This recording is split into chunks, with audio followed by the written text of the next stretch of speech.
Okay, so continuing in 2 Kings 23, verse 21. The king, so he's back in Jerusalem after basically spending, I don't know how long, going from the countryside from top to bottom, north to south, and scrubbing out all the idolatrous worship sites he can find. He's back in Jerusalem. The king gave this order to all the people. Celebrate the Passover to the Lord your God, as it is written in the book of the covenant. Not since the days of the judges who led Israel, nor throughout the days of the kings of Israel and the king of Judah, had any such Passover been observed. So this is a long time in the making here. It's been 400 years since they had a king. And they haven't had a Passover like this since before that, sometime in the days of the judges. The chronicler is going to say the days of Samuel, who was the last judge. And that was 400 plus years ago. But in the 18th year of King Josiah, this Passover was celebrated to the Lord in Jerusalem. Furthermore, Josiah got rid of the mediums and spiritists, the household gods, the idols, and all the other detestable things seen in Judah and Jerusalem. This he did to fulfill the requirement of the law written in the book that Hilkiah the priest had discovered in the temple of the Lord. Neither before nor after Josiah was there a king like him, who turned to the Lord as he did, with all his heart and with all his soul, and with all his strength, in accordance with all the law of Moses.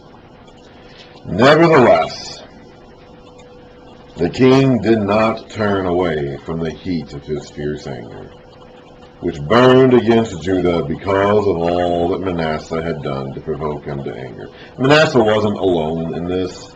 Okay, Manasseh was simply the culmination of it. Before Manasseh we had Ahaz, and before Ahaz we had a whole lineup of other wicked kings. Israel went into captivity. We made it very clear that Judah wasn't a whole lot better than Israel. Okay, so it's like this. Manasseh was the worst, but he was by no means the only. He was just the culmination of all the sins that Judah had been committing. And they have, frankly, their cup is overflowing. They have crossed the line. They passed the threshold.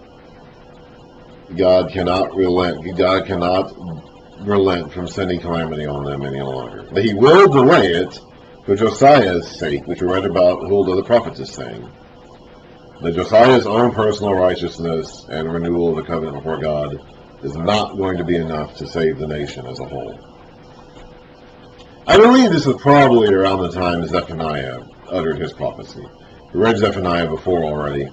But Zephaniah comes along in the reign of Josiah and utters a word of impending judgment and destruction upon Jerusalem and Judah, despite Josiah's reforms. And it's probably around this time that he speaks to make clear that what Josiah has done is enough to save himself, in the sense that this calamity is not going to occur in his own day.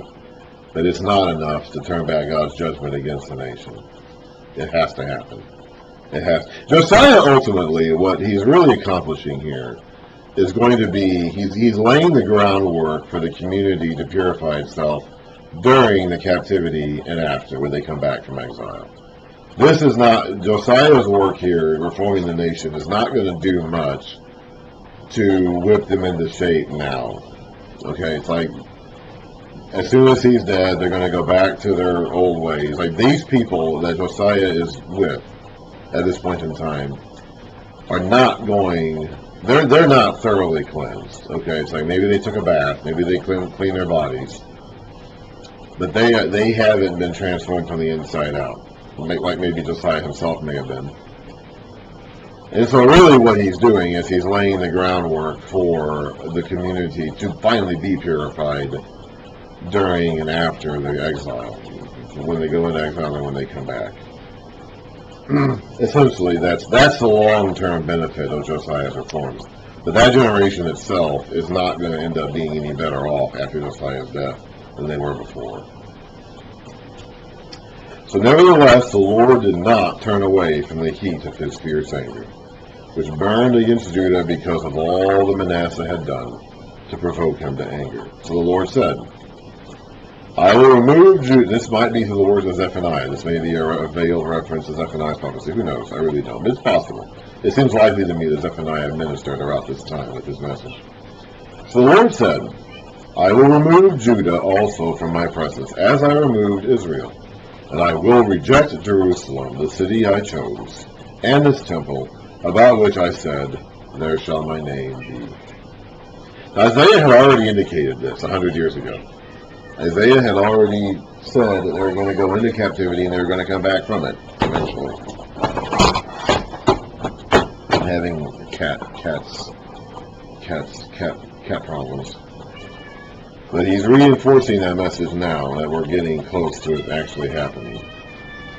As to the other events of Josiah's reign and all he did, are they not written in the book of the annals of the kings of Judah? While Josiah was king, Pharaoh Necho, king of Egypt, went up to the Euphrates River to help the king of Assyria. King Josiah marched out to meet him in battle, but Necho faced him and killed him at Megiddo. This is Armageddon, by the way. This is a physical location from which we get the word in Revelation, Armageddon. Josiah's servants brought his body in a chariot from Megiddo to Jerusalem and buried him in his own tomb. And the people of the land took Jehoahaz, son of Josiah, and anointed him and made him king in place of his father. Josiah is going to end up having 3 of his sons serve as king at different times over the next, and they're going to be basically the last kings of Israel, or Judah, excuse me. And all of them are bad. In fact, when we read Zephaniah, we even read a condemnation of the king's sons.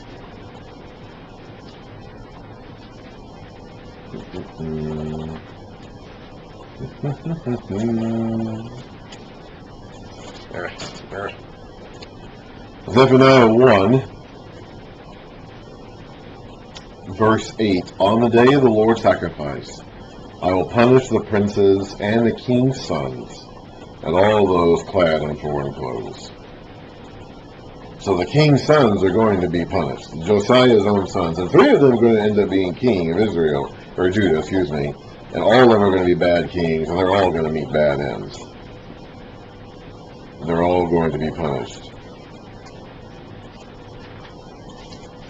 So you go from Ahaz, a wicked king, the worst up to that point in time, to Hezekiah, the best king up to that point in time, to Manasseh, the worst king of all, to Amon, who only reigned for 2 years and was a bad king, to Josiah, the best king of all, to 3 of Josiah's sons who are all bad.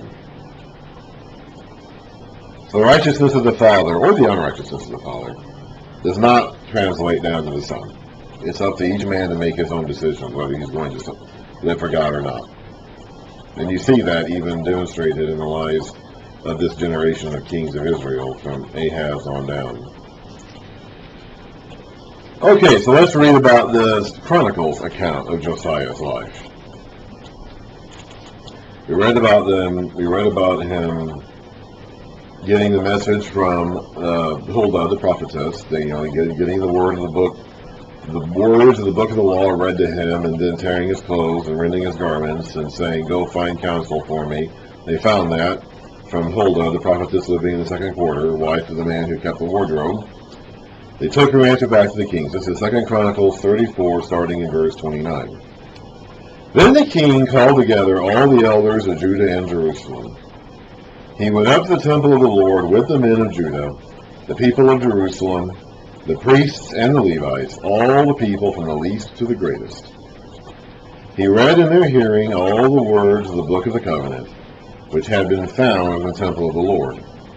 The king stood by his pillar and removed the covenant in the presence of the Lord, to follow the Lord and keep his commands, regulations, and decrees with all his heart and all his soul, and to obey the words of the covenant written in this book. Then he had everyone in Jerusalem and Benjamin pledge themselves to it. Those are the 2 tribes still left, Judah and Benjamin.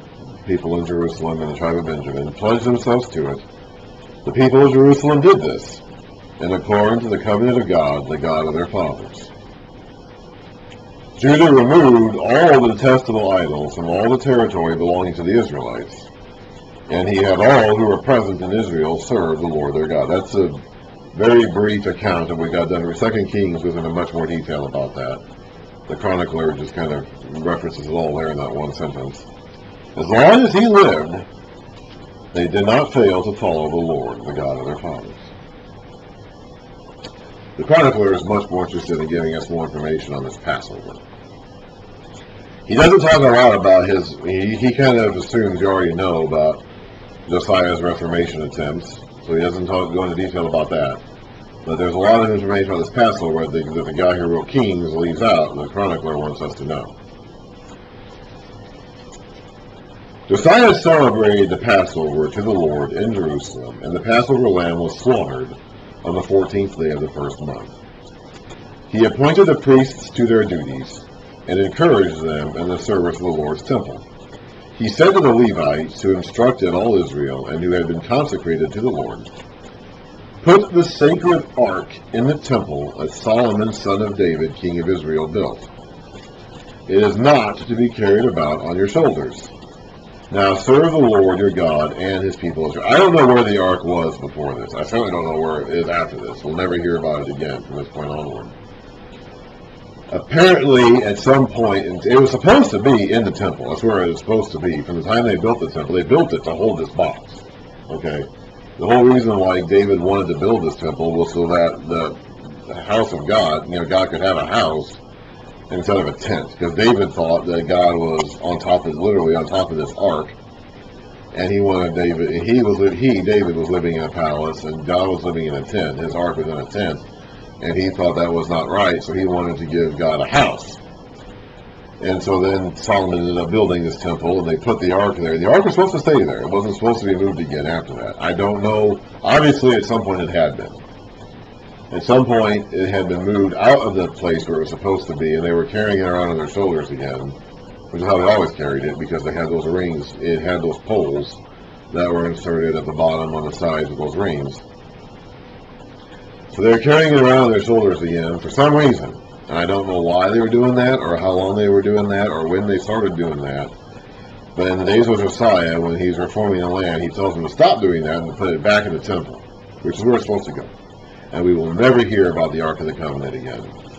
Well, we will hear about it again briefly in Revelation, where we see it in heaven. So it's like in a vision we get in Revelation, but we will never find out what happened to the Ark of the Covenant on this earth. It just disappeared. It's not listed as one of the items the Babylonians take when they ransack the temple.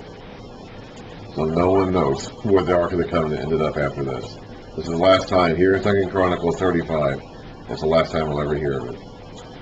Now serve the Lord your God and his people Israel. Prepare yourselves by families in your divisions, according to the directions written by David, king of Israel, and by his son Solomon. Remember, when David was planning for this temple to be built, he wasn't going to be able to build it. His son Solomon did instead. But he left behind, he got all the materials together, or at least quite a bit of them, and he left behind these blueprints, these plans, as well as these instructions for how the worship services were to be conducted, and what the different divisions of the Levites are supposed to be doing. So now they're reinstituting all that, or reinaugurating all that here. Josiah is still talking to the Levites. Stand in the holy place with a group of Levites for each subdivision of the families of your fellow countrymen, the lay people. Slaughter the Passover lambs, consecrate yourselves, and prepare the lambs for your fellow countrymen, and prepare the lambs for your fellow countrymen, doing what the Lord commanded through Moses. Josiah provided for all the lay people who were there a total of 30,000 sheep and goats for the Passover offerings, and also 3,000 cattle, all from the king's own possessions. They were supposed to bring their own, but that wasn't practically possible at this point in time, so Josiah provides for them. His officials also contributed voluntarily to the people, and the priests and Levites. Hilkiah, Zechariah, and Jehiel, the administrators of God's temple, gave the priests 2,600 Passover offerings and 300 cattle. Also, Conaniah, along with Shemaiah and Nethanel, his brothers, and Hashabiah, Jeiel, and Jozabad, the leaders of the Levites, provided 5,000 Passover offerings and 500 head of cattle for the Levites. The service was arranged, and the priests stood in their places with the Levites in their divisions, as the king had ordered. The Passover lambs were slaughtered, and the priests sprinkled the blood handed to them, while the Levites skinned the animals.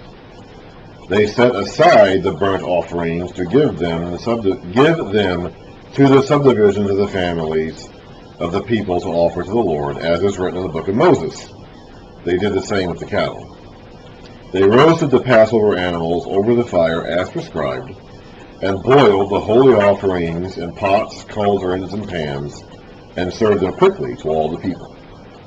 After this, they made preparations for themselves and for the priests, because the priests, the descendants of Aaron, were sacrificing the burnt offerings and the fat portions until nightfall.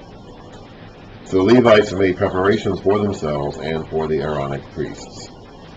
The musicians, the descendants of Asaph, were in the places prescribed by David, Asaph, Heman, and Jeduthun, the king's seer. We read about all of that back all the way at the end of David's life, how he set up this worship system involving a trained division of musicians and instrument players to be the worship leaders. They didn't have song and worship and stuff like that like we envision today in our church services. They had an actual dedicated professional worship crew that did the music, and that's all they did. And the other people didn't do the music. I don't know if the regular people, the lay people, sang on their own or not. They didn't play the instruments, certainly.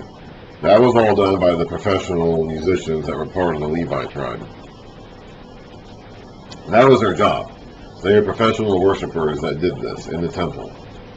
The lay people didn't do this. The gatekeepers at each gate did not need to leave their posts, because their fellow Levites made the preparations for them. So at that time, the entire service of the Lord was carried out for the celebration of the Passover and the offering of burnt offerings on the altar of the Lord, as King Josiah had ordered.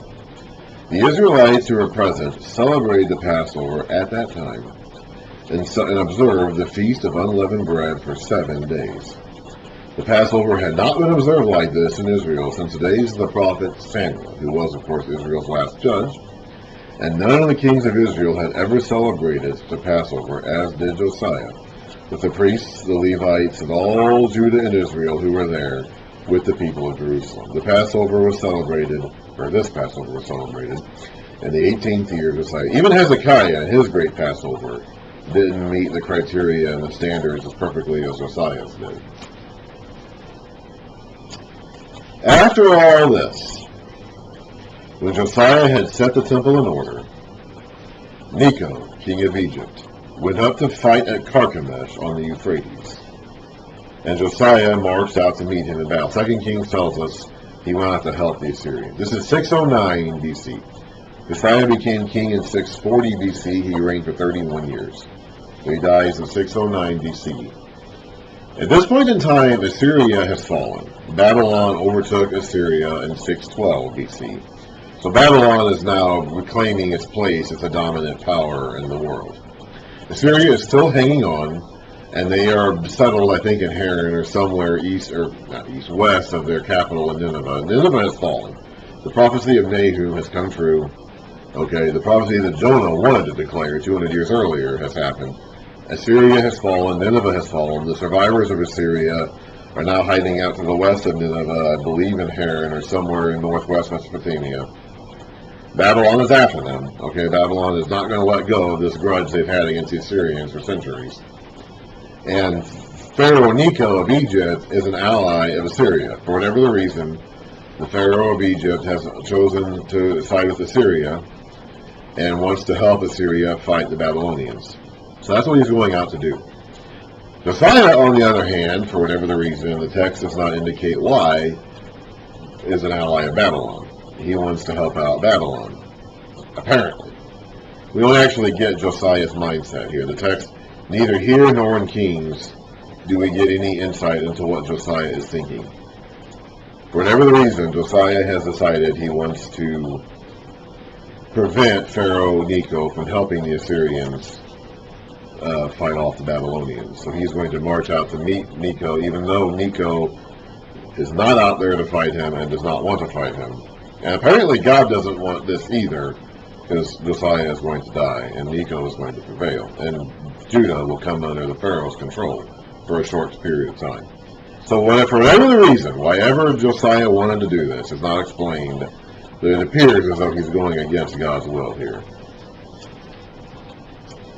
So this is 609 BC. Assyria, or Nineveh, has fallen. The Assyrians are in disarray. The Babylonians are pursuing them. And Pharaoh Necho, king of Egypt, is going up to help them against the Babylonians. And Josiah, for whatever the reason, does not want him to do that. So after all this, when Josiah had set the temple in order, Necho, king of Egypt, went up to fight at Carchemish on the Euphrates. And Josiah marched out to meet him in battle. But Necho sent messengers to him, saying, "What quarrel is there between you and me, O king of Judah? It is not you I am attacking at this time, but the house with which I am at war." So he's for some reason at war with Babylon. "God has told me to hurry, so stop opposing God who is with me, or he will destroy you." I don't know if he's claiming authority straight from Israel's God. He might be. I mean, God did communicate with foreign leaders from time to time. We've been seeing that all the way back to the days of Abraham, when Abraham was dealing with Pharaoh, and God spoke to that Pharaoh in a dream, and Abimelech later on. It's like God does communicate to foreign leaders. And they do sometimes recognize that. So maybe God did genuinely tell this Pharaoh to go do this, and he's doing it. I don't know. Or maybe he's just claiming that. I don't know. It seems like it because the way the battle turned out would seem to back that up. But I don't know. Josiah, however, would not turn away from him, but disguised himself to engage him in battle. He would not listen to what Pharaoh had said at God's command. So the chronicler says that Pharaoh is saying this at God's own command, but went to fight him on the plain of Megiddo. Archers shot King Josiah, and he told his officers, "Take me away, I am badly wounded." This is kind of like what happened to Ahab. Remember Ahab back in the days of the end of 1 Kings? This is kind of what happened to him. It's not a good thing to be compared to King Ahab. So they took him out of his chariot, put him in the other chariot he had, and brought him to Jerusalem, where he died. He was buried in the tombs of his fathers, and all Judah and Jerusalem mourned. And he had reigned for 31 years. He was only 39 years old when he died. This was a reign and a life that was cut short. He could have reigned for 20 or 30 more years, but he didn't.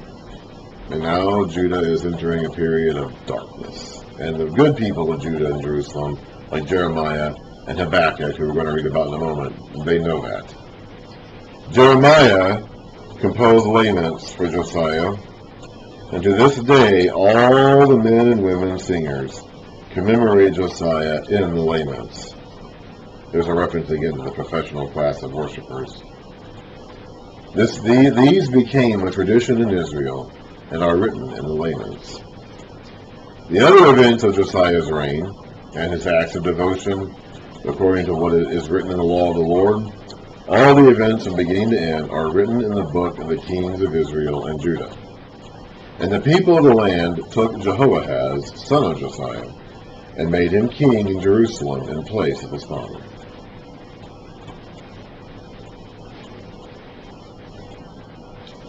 So Josiah is dead, and now we have his sons. And we read in Zephaniah that his sons were not good guys. He's going to have 3 sons who will serve as kings during the next 20 plus years, the last 20 plus years of their history, and they're all going to be terrible kings. And his grandson, the one grandson he gets to as king, is going to be terrible too. And they're going to lead Judah straight off the cliff and into oblivion.